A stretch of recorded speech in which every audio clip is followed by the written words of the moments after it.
موفقیت ها. بچه ها باید چه بستری رو فراهم بکنن، آماده بکنن که به این چنین موفقیت هایی دست پیدا بکنن. شما برای رسیدن در واقع به آرمان هایی که مد نظرت بوده چه مؤلفه هایی برات خیلی پررنگ بوده؟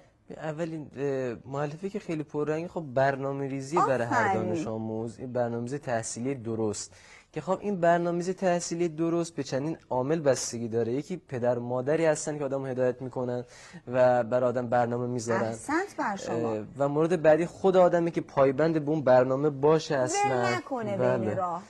و همچنین مدرسه که آدم رو همسو با اون برنامه به عبارتی کنی، یه مال برنامه همسو با مدرسه کنیم. به هر حال که حالا خدا رو شکر تو مدرسه ما با مدیریت آقای پور موسی خیلی خب جو علمی برقرار بودش، معلمان خوبی بودن و به ما کمک میکردن تو همین ناحیه علمی. همچنین پدر مادری که حالا پدر مادر آگاه خود من به شخصه خیلی باید ازشون تشکر کنم که برنامه‌ریزی درستی واسه من کردن تا به الان. حالا با